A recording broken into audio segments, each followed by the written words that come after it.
Os evangélicos têm cada vez mais importância no cenário político nacional. Não são poucos os analistas que dizem que eles foram decisivos para a eleição do Jair Bolsonaro. Em 2022, eles vão fazer a diferença de novo, até porque são cada vez mais numerosos na população brasileira. Mas evangélico é tudo a mesma coisa? Todo evangélico é bolsonarista? Evangélico é gado? Quem conversa sobre isso comigo nesse episódio é o deputado Sóstenes Cavalcante, apoiador do presidente da República e um dos líderes do segmento no Congresso Nacional. Sóstenes é da Assembleia de Deus Vitória em Cristo e é filiado ao DEM do Rio de Janeiro. Ele mesmo se define como um braço político do midiático e polêmico Silas Malafaia. Também curte uma polêmica, mas mantém o pé no chão quando é hora de negociar suas pautas no Congresso. Por isso mesmo, tem lá suas críticas ao governo Bolsonaro. O grande erro do governo Bolsonaro está faltando uma coordenação de articulação política para o atendimento à base. E o meu receio é de que ano que vem nós temos a disputa da eleição novamente. Ao não atender à base, isso possa ter efeito eleitoral contrário ao presidente eleito. Vem comigo e você vai entender tudo isso. Eu sou a Malu Gaspar e esse é o Malu Tá On.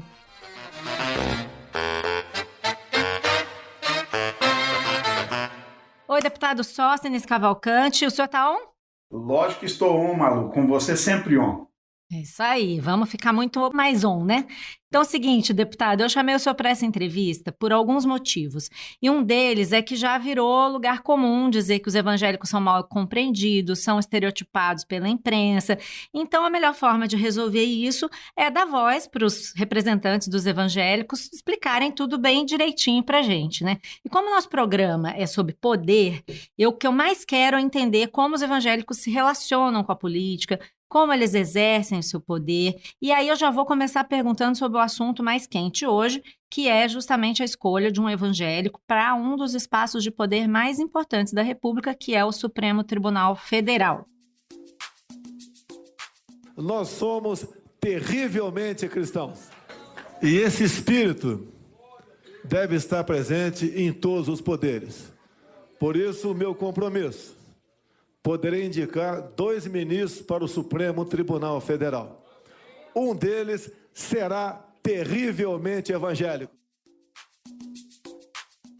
O André Mendonça, que o presidente Bolsonaro indicou para o Supremo, vai ser terrivelmente evangélico? E o que isso significa do ponto de vista prático? A indicação do André Mendonça é uma indicação importante para o segmento evangélico, sem sombra de dúvidas. Entretanto, a gente precisa deixar algumas coisas claras. O André Mendonça é um presbiteriano.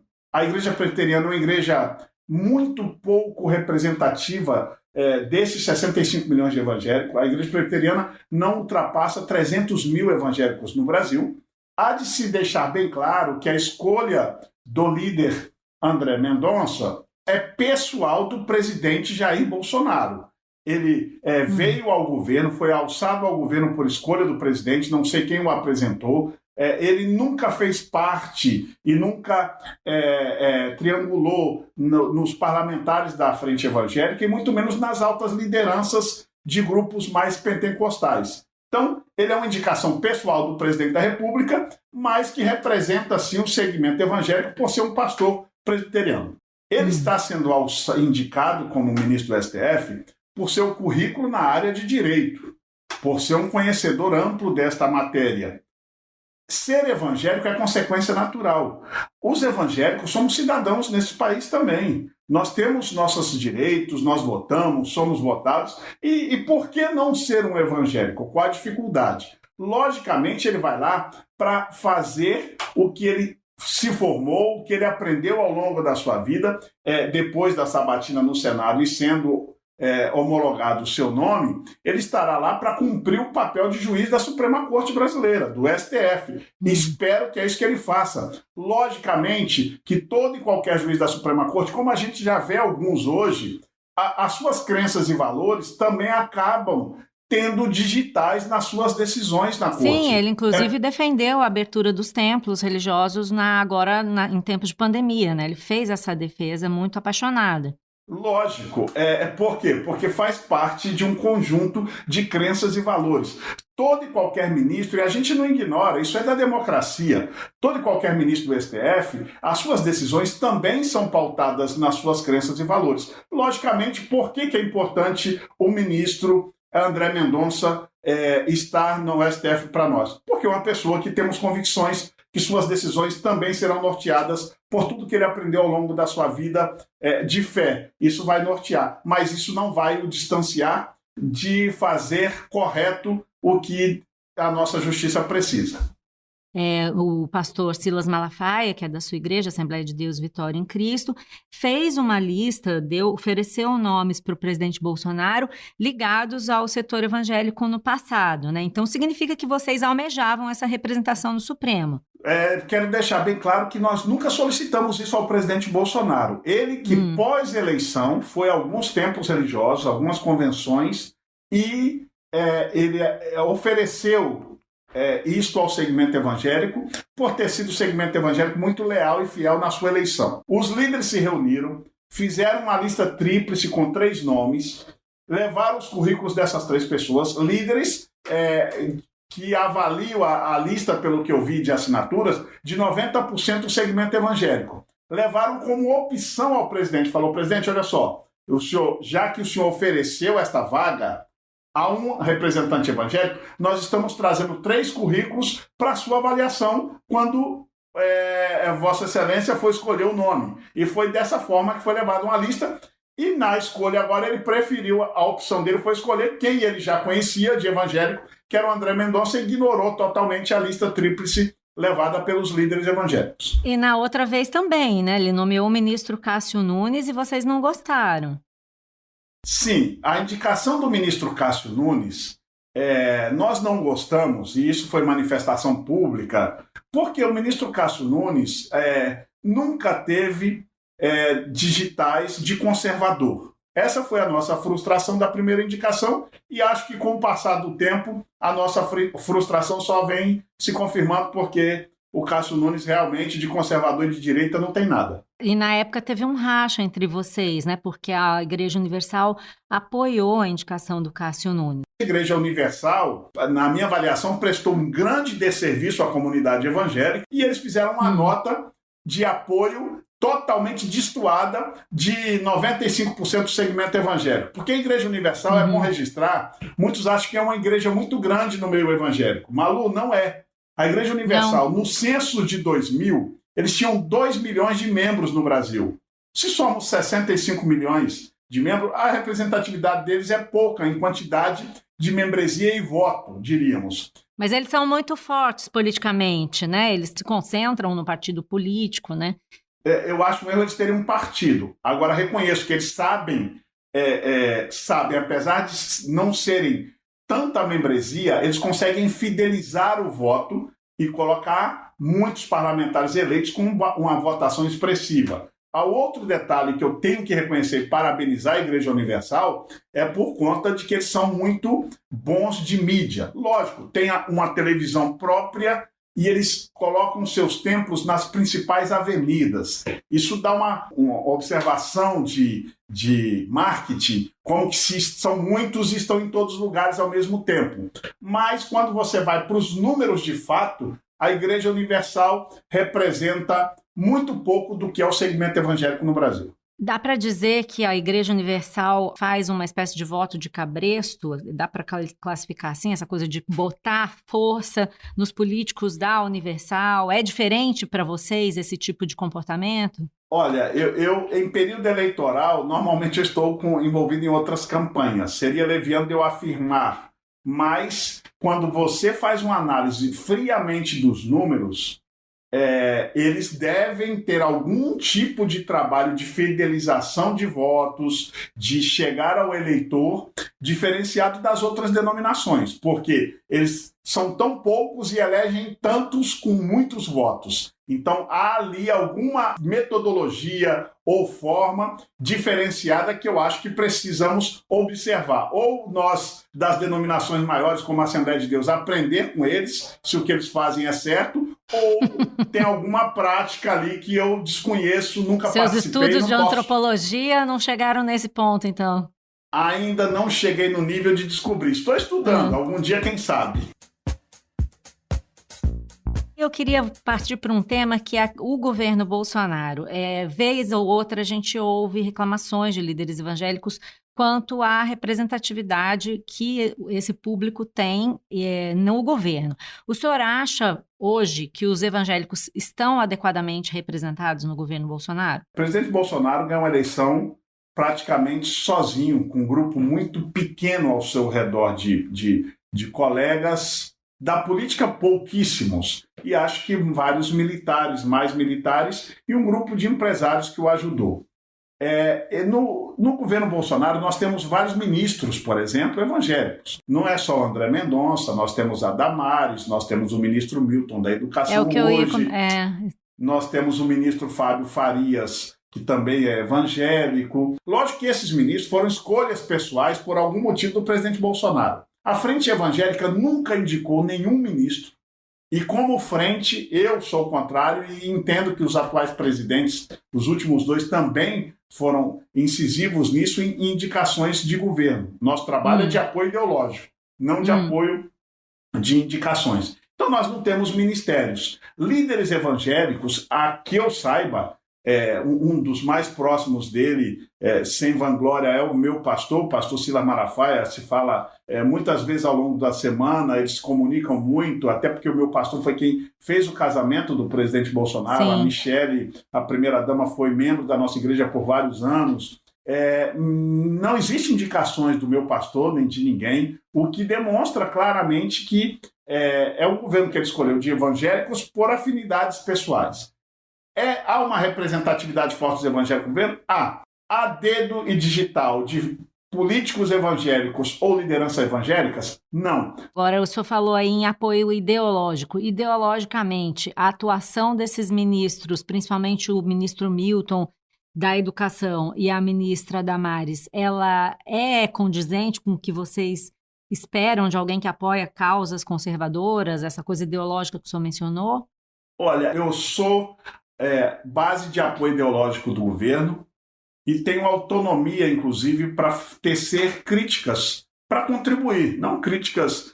Entendo que o governo tem feito um governo sério, austero, incomparavelmente melhor do que os governos da esquerda que passaram. Entretanto, a gente tem que assumir algumas coisas que eu, inclusive, em conversa, por exemplo, com a ministra Damares, eu tive uma só conversa com ela ao longo do seu mandato como ministra, e desse mandato meu agora. Com o ministro Milton eu nunca conversei pessoalmente, em audiência, só estive com ele em eventos. Eu cobro muito e sinto a ausência de políticas públicas.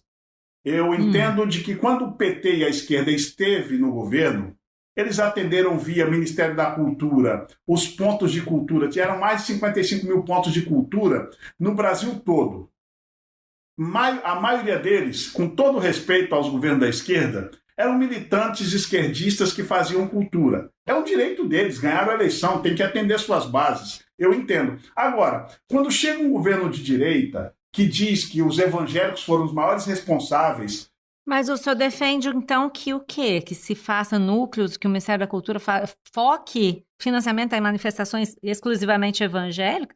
As políticas públicas que o PT e a esquerda souberam fazer bem para atender suas bases, elas devem ser feitas para atender as bases da direita. Quando um governo ganha, ele ganha para governar para todos. Ele é executivo para todos. Mas ele deve dar prioridade à sua base eleitoral. Foi assim com o governo da esquerda e deve ser assim com todo e qualquer governo que entrar. Nós não vimos nenhum tipo de valorização de política pública na área cultural para os evangélicos. Vou te dar um outro dado que a ministra Damares me deu que eu não sabia, soube na conversa com ela. Houve um aumento no governo Bolsonaro de 20% de vagas de comunidades terapêuticas de recuperação de dependentes químicos. Ninguém melhor faz recuperação de dependentes químicos nesse país do que as comunidades católicas. Esse movimento carismático da Igreja Católica tem excelentes comunidades terapêuticas no Brasil, e os evangélicos. Se houve 20% de aumento de vagas, nós desconhecemos que essas vagas tenham sido direcionadas para esses segmentos prioritariamente. Sabe por quê? Porque existem outras comunidades terapêuticas, em minoria, eles nunca foram maioria nessa área, ligados a grupos de esquerda.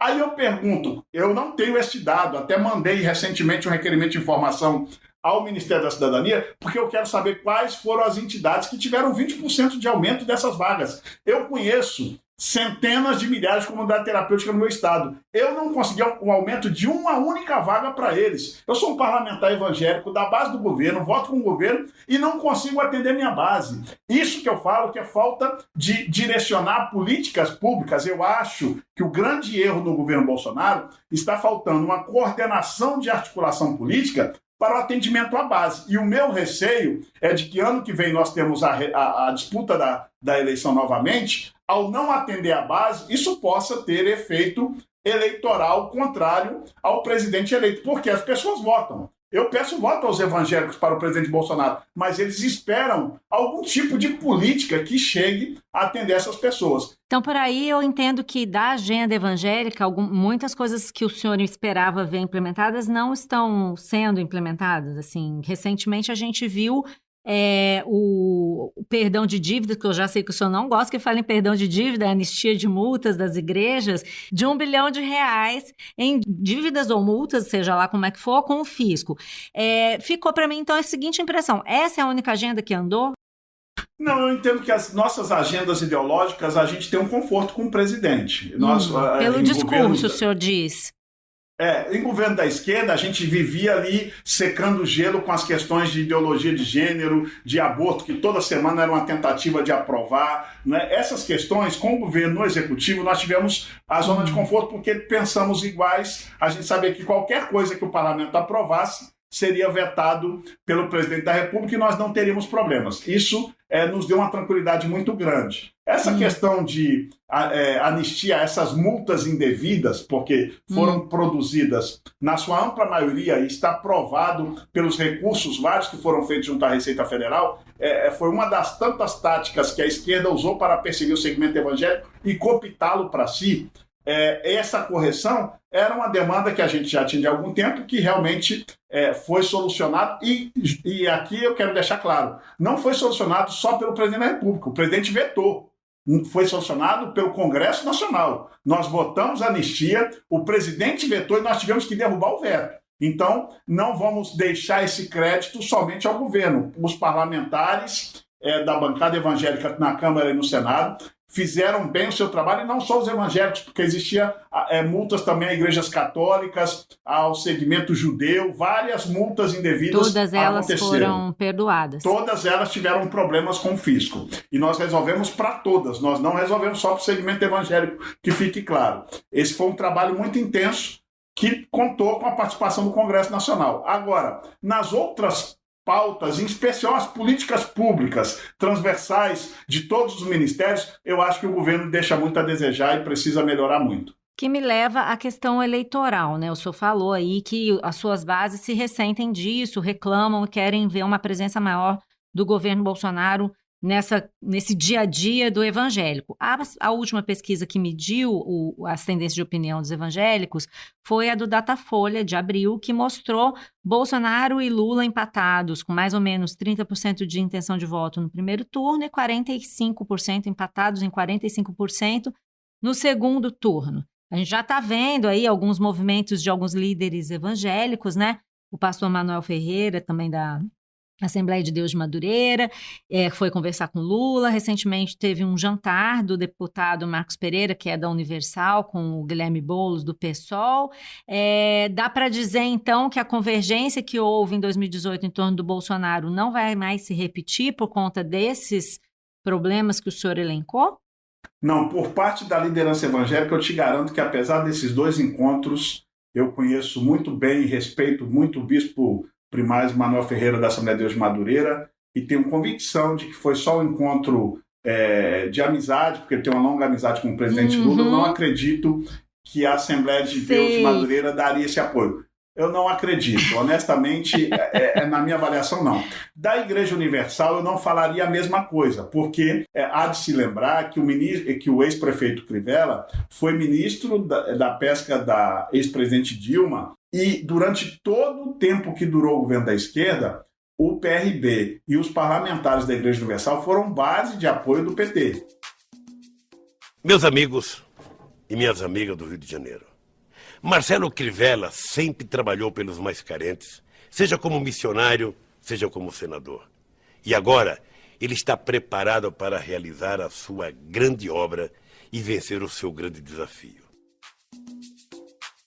Então, da Igreja Universal, eu não me espantaria se houvesse esse tipo de apoio ao presidente Lula, se eles veem que ele vem com a força que as pesquisas dizem. Eu, honestamente, gostaria de levar os institutos Datafolha e outros nas igrejas que eu frequento. Eu tenho outro sentimento, eu converso com as pessoas, quando acabam as nossas reuniões, eu converso com todo mundo, eu não falo só com os pastores e os líderes, eu gosto de ouvir o porteiro, o zelador da igreja, eu gosto de conversar com as pessoas e ter sentimento, e discordo totalmente desses resultados de pesquisa no segmento evangélico. Acho que já existe desgaste, sim, do governo Bolsonaro, é normal o desgaste do executivo, acho até que esse desgaste passa muito mais pelo prisma econômico, porque o segmento evangélico ele é extrato da sociedade. Nós temos aqueles que votam com consciência ideológica, temos aqueles que votam por consciência de eliminação ao menos pior,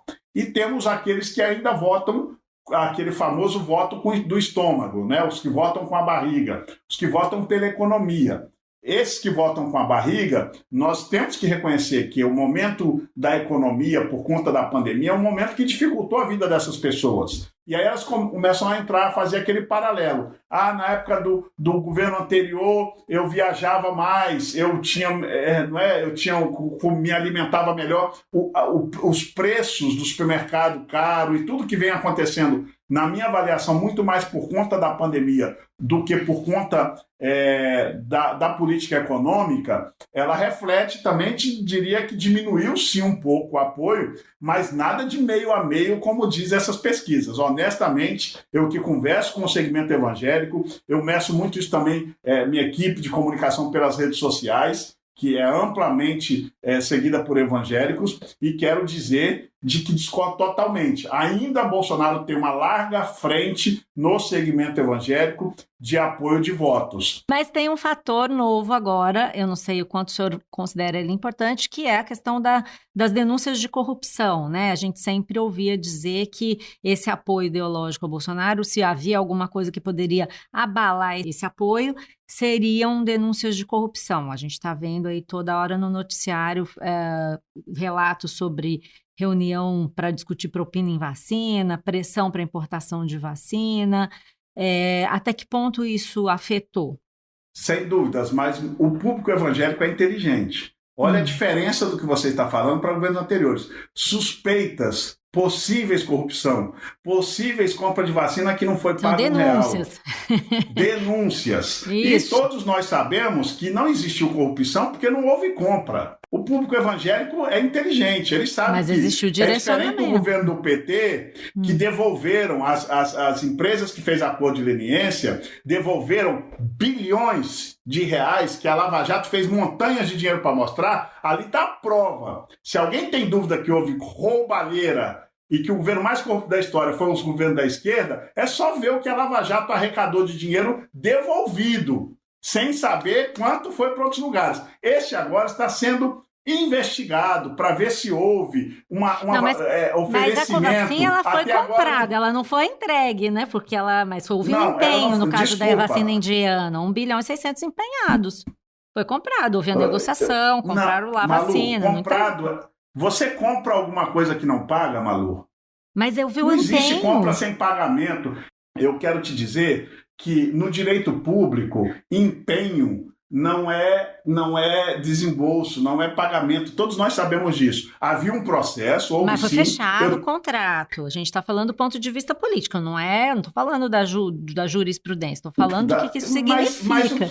Ok, e inclusive acho que houve intervenção na hora certa não é a contribuição do alerta. Eu sei como funciona um pouquinho a cabeça do presidente Bolsonaro, que eu de vez em quando já tive conversas com eles reservadas. E quando a gente leva qualquer coisa a ele sabe como agir. E é por isso que não houve o desembolso do dinheiro do brasileiro. O dinheiro do brasileiro no governo Bolsonaro não foi para essa vacina, que se alguém estava querendo ganhar alguma coisa, não ganhou no governo Bolsonaro. E tenho convicção que, se chegar ao conhecimento dele, pela postura ética dele, mas chegou, o comportamento né? O Luiz Miranda presidente, levou, né? O seu correligionário, chegou, o Luiz Miranda, um bolsonarista. Mas ele está brigando com o Luiz Miranda, falou que ia investigar o Luiz Miranda por ter feito essa denúncia caluniosa, defendendo lá eu acho que foi a forma política usada via CPI que deve ter... Eu não conversei com o presidente depois disso, não estou aqui para advogar para ele, nem contra o Luiz Miranda, que é do meu partido. Tenho uma amizade com as duas pessoas, respeito o posicionamento dos dois. Agora, tenho que reconhecer que a forma de levar, e os personagens, com todo respeito, um desacreditado como Renan Calheiro, respondedor de 16 processos no STF, ficar levando coisas para municiar um mal intencionado como o Renan, me desculpa, neste quesito eu acho que foi um erro muito grave do meu colega deputado Luiz Miranda. Eu discordo dele nisso. No restante, se a intenção foi contribuir, como aparentemente de evitar um caso de corrupção, ele conseguiu evitar porque o presidente acionou, não pagou. Parabéns a todos os envolvidos. Acho que a forma não foi a forma correta. O apoio que vocês já deram ao Lula em 2002 e 2006, né, o pastor Silas Malafaia deu, ele poderia vir a se repetir nesse momento? Olha só, o apoio ao Lula naquele episódio foi apoio de quase todos os evangélicos, inclusive, quase toda a nação. Porque o Lula vinha um homem que veio de baixo, pouca escolaridade, um homem do povo, aquilo. Esse é um sentimento cristão. O cristianismo prega a compaixão. O cristianismo não é o capitalismo selvagem. Não é isso que nós pregamos. É a compaixão, é ajudar o que menos tem, o próximo. Então, o discurso do Lula naquele momento era um discurso que chegou a todos nós evangélicos. Eu, nessa época, não morava no país, eu nunca votei no Lula, tá? É para deixar claro. Eu morava fora, não votei nele. Então, o que eu quero te dizer é que, naquele momento, todos apoiamos, inclusive o pastor Silas, como você bem disse. Mas eu estou para te garantir que 90% dos evangélicos jamais, depois do que o PT e a esquerda fez de confronto ideológico com os nossos valores, jamais apoiará. Nunca mais apoiarão governos de esquerda. E não é só do PT, não. Aí inclui todos os partidos de esquerda. Quando a gente vê a esquerda, a gente lembra do que o governo, a metade do segundo governo do Lula fez, e os dois governos de Dilma, o quanto foi difícil para nós mantermos, em especial no parlamento, a nossa luta pelos nossos valores. Então, eles se divorciaram totalmente na questão ideológica. Agora, existem evangélicos que ainda votam pelas questões econômicas, existem. E neste segmento da economia é que talvez a esquerda ainda possa conseguir alguns votos no nosso segmento. Fora disso, quem vota ideologicamente ou por convicção e tem a liberdade ou tem opinião política formada, esses votos a esquerda nunca mais terá. O senhor acha que os evangélicos vão seguir os pastores? Eles seguem... Desculpa fazer a pergunta assim, mas evangélico é gado ou é uma coisa meio de consenso? Não, como desculpa, ao contrário. É isso que eu queria que o senhor colocasse. Os evangélicos não são gado.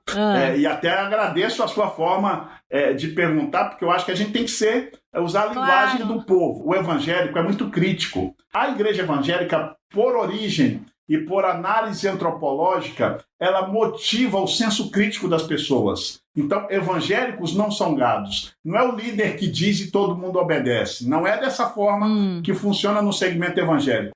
O segmento evangélico fomenta o senso crítico, fomenta a análise e a leitura em especial, o que leva... Mas sempre nesse quadrado conservador, né? Sempre nesse quadrado conservador. Sem dúvidas. Isso eu posso te garantir que a nossa formação, porque é uma formação judaico-cristã, à luz da antropologia, ela é um formato conservador e disso nós nunca abriremos mão.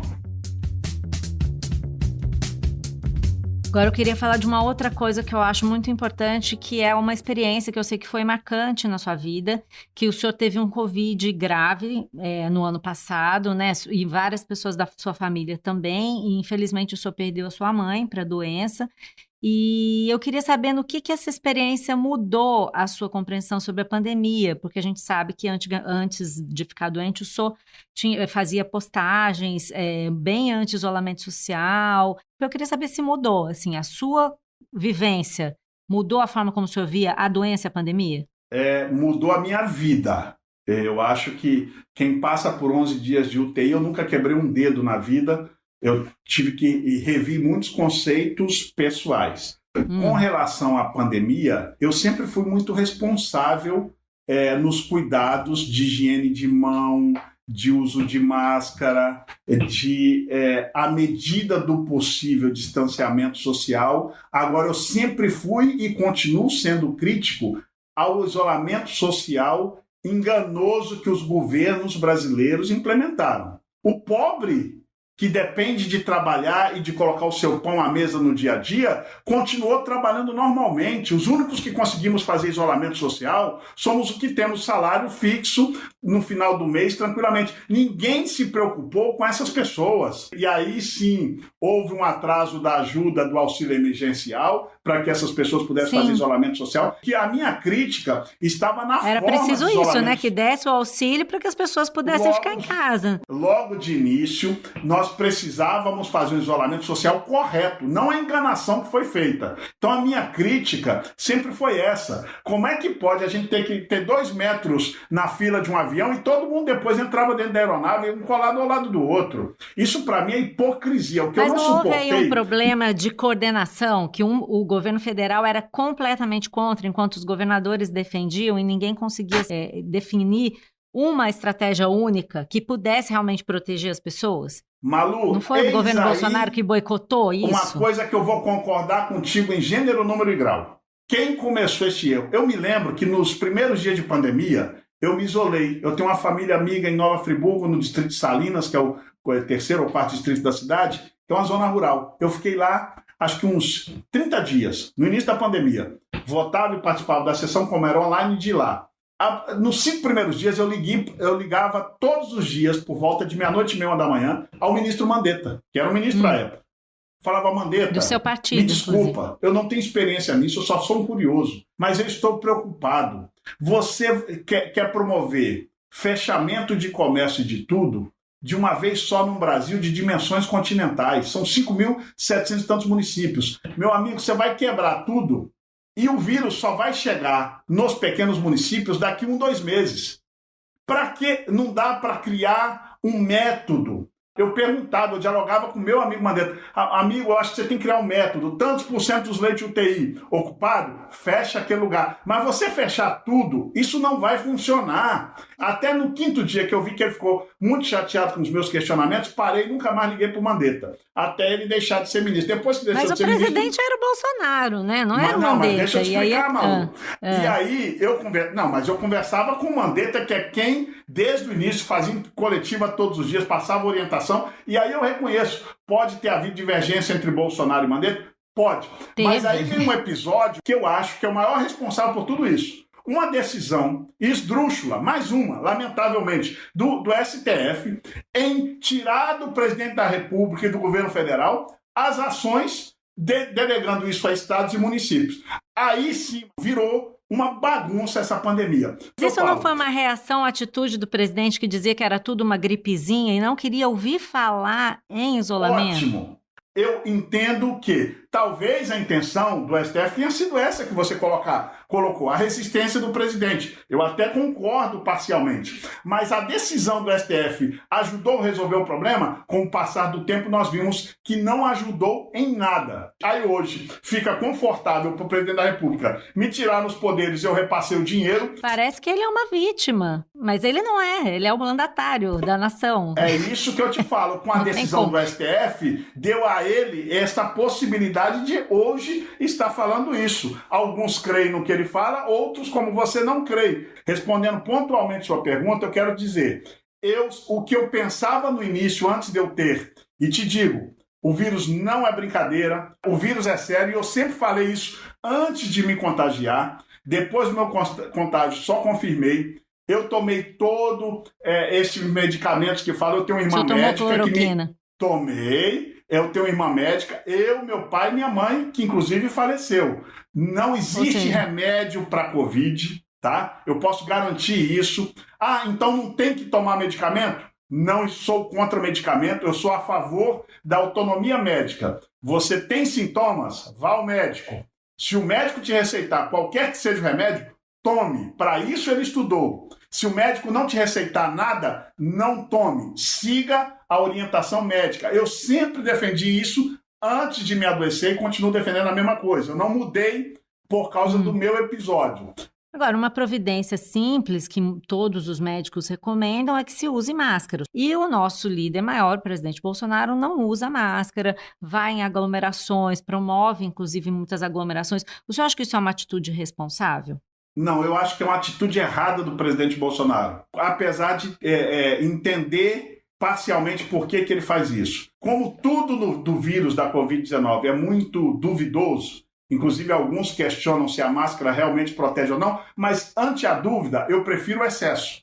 Eu sou a favor do uso público de máscara. Não gosto de usar, Malu, com toda honestidade, eu acho muito incômodo, mas uso. Em alguns momentos não usei, inclusive quando estou com o presidente Bolsonaro, em algum evento público, quando estou mais distante das pessoas, eu tiro para não ficar antiestético, porque ele sempre não usa. Agora, quando eu vou em direção às pessoas... Não usar. Não, ele nunca me pressionou. Nunca me pressionou. Mas é muito chato para você que é uma autoridade menor, está a autoridade de uma maior, isso é protocolo, né? Ele está sem máscara. E quando eu estou distante de pessoas, eu sei que aquilo ali eu não estou oferecendo tanto risco. Eu tiro a minha máscara, vai me ver em alguns eventos assim. Agora, quando eu vou para próximo das pessoas, eu sempre coloco a máscara, porque eu entendo, mesmo que isso no futuro a ciência descubra que isso não resolveu para nada, eu prefiro me exceder e usar máscara, por exemplo. E evito aglomerar, eu evito reuniões públicas, e quando estive em reuniões públicas durante a pandemia, por exemplo, os cultos das nossas igrejas, quando estavam autorizados,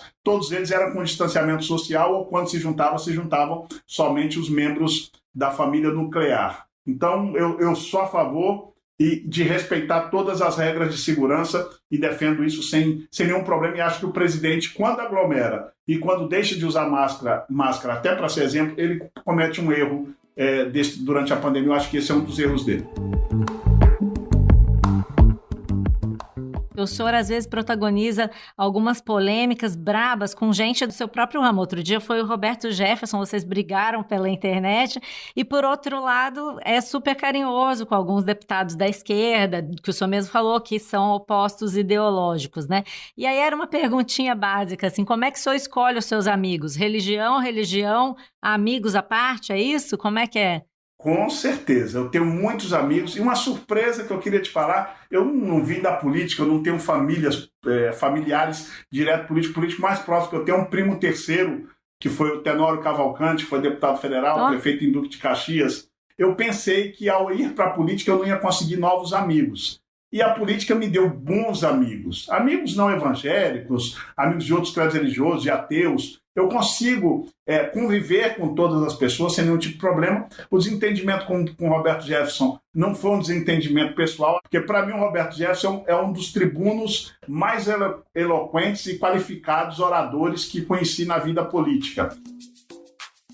Quero mostrar aos cristãos o kit anti-Satanás.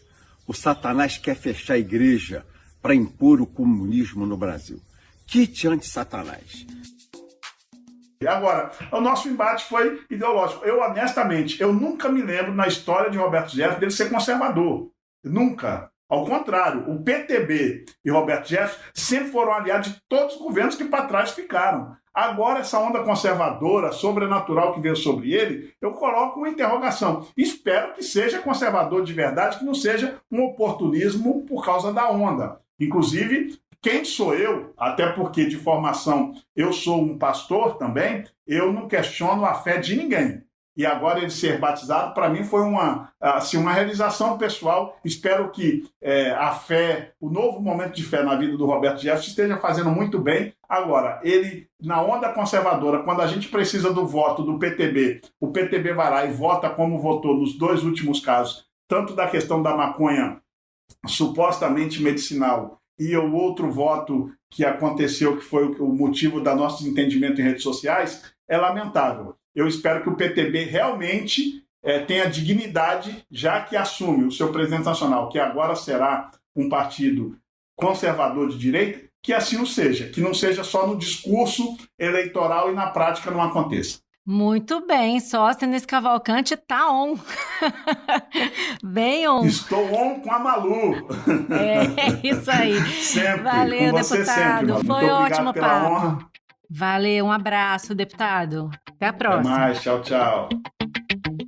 Esse episódio teve a direção da Luciana Malini, edição e captação de áudio do Gustavo Angelés, produção de Johan Heller e Mariana Carneiro e o desenvolvimento da Ampere Podcasts. Eu sou a Malu Gaspar e encontro você no próximo episódio.